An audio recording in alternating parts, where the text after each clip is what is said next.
Shalom, jumpa lagi dengan saya di Klavos Sukacita. Pada hari ini saya akan membagi bagian kebenaran firman Tuhan bagi saudara. Marilah kita bersatu dalam doa. Kami bersyukur kepada Tuhan yang terus memberikan kehidupan yang baik bagi kami. Terima kasih Tuhan, hari ini kami akan mendengarkan firman-Mu. Biarlah roh kami dipuaskan, roh kami didewasakan, roh kami dikenyangkan. Sehingga kami akan mampu hidup sebagai orang yang hidup di dalam roh. Inilah kami, dalam nama Yesus kami berdoa. Amin.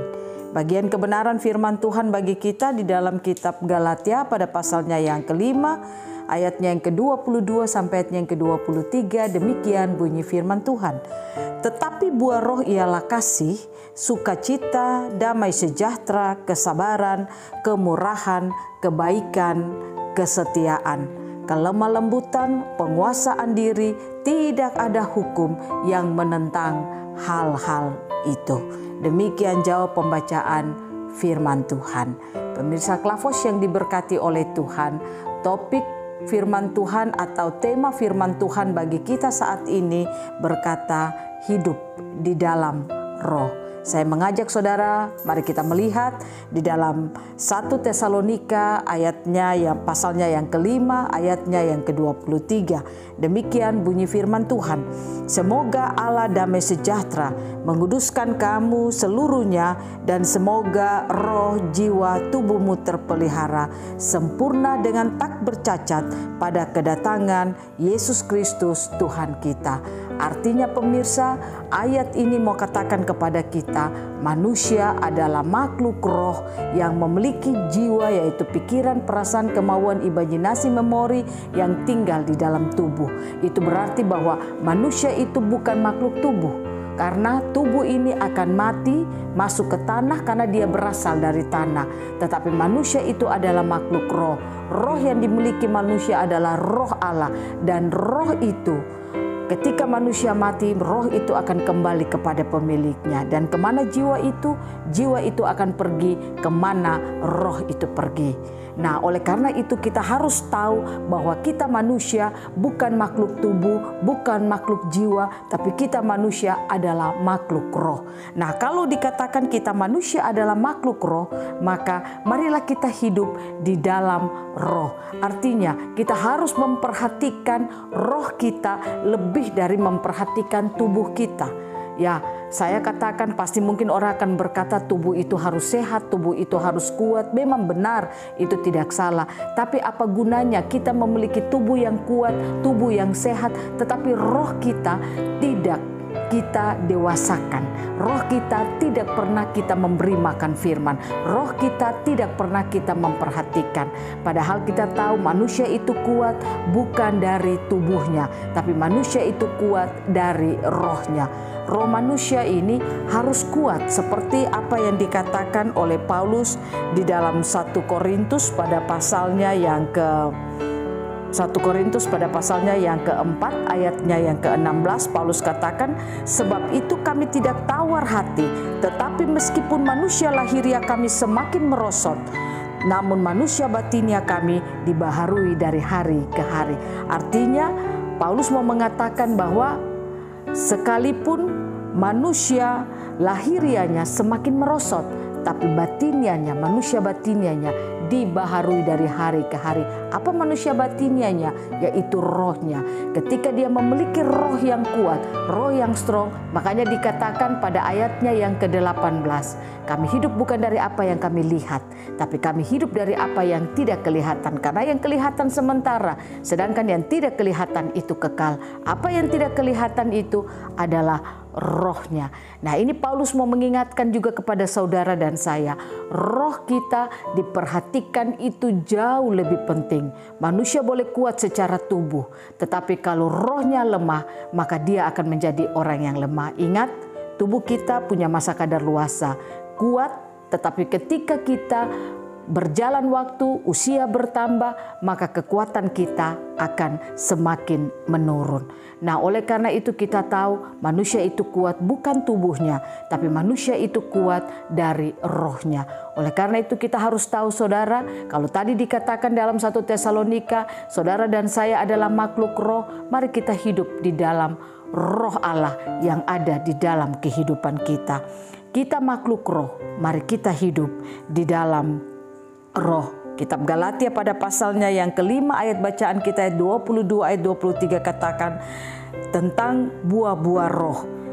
Artinya firman Tuhan ini mau mengatakan bahwa buah roh itu adalah kasih, sukacita, damai sejahtera, kesabaran, kemurahan, kebaikan, kesetiaan, kelemah lembutan, penguasaan diri, dan tidak ada hukum yang menentang hal-hal ini. Itu berarti bahwa kalau kita menyadari kita adalah makhluk roh, maka tidak sulit bagi kita untuk hidup melakukan apa yang dikatakan di dalam kitab Galatia ini. Kita akan mudah hidup di dalam roh. Nah, tapi saudara, masalahnya banyak orang Kristen, banyak orang tidak bisa hidup di dalam roh.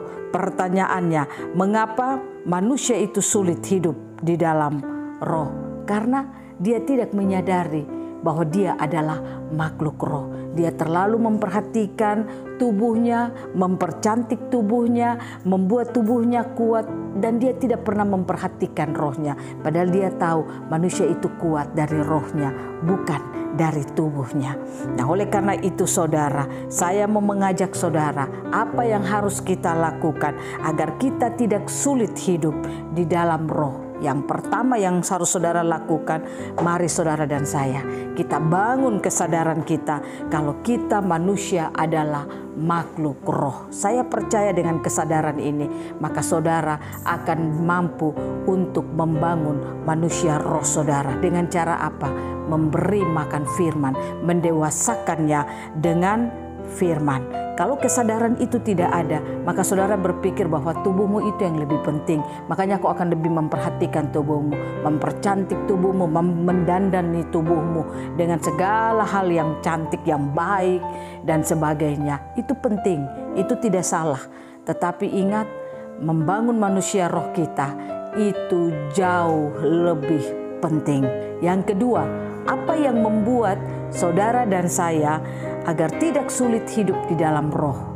Kita harus memiliki rasa haus dan lapar akan firman Tuhan. Saya percaya kalau setiap saat kita punya rasa haus dan lapar akan firman Tuhan, mau terus mendengarkan firman, mau terus membangun hidup kita dengan firman, maka saya percaya kita akan tahu siapa kita dan kita akan mudah untuk hidup di dalam roh. Yang ketiga, apa yang harus kita lakukan supaya kita tidak sulit hidup di dalam roh?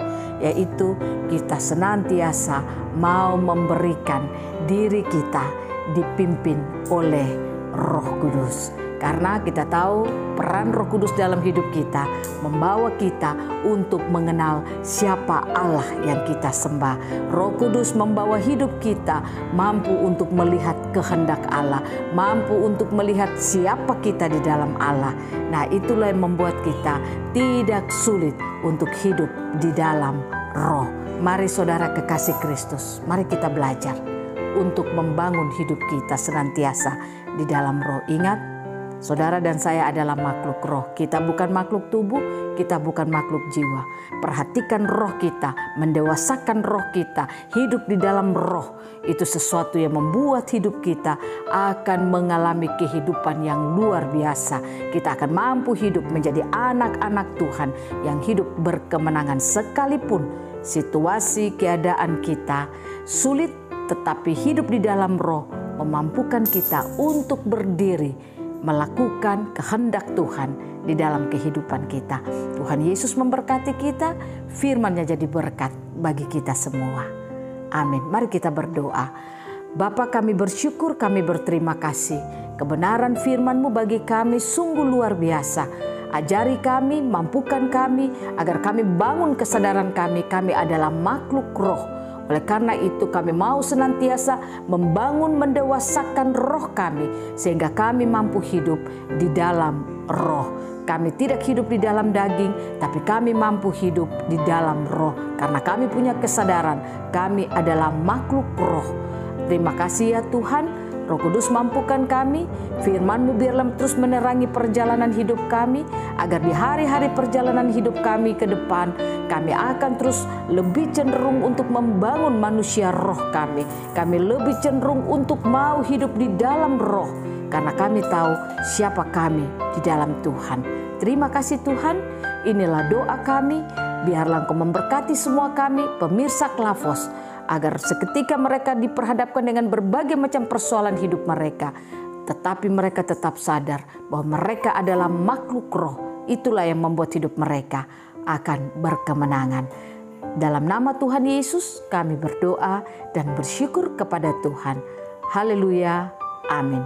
Shalom, Tuhan berkati kita semua.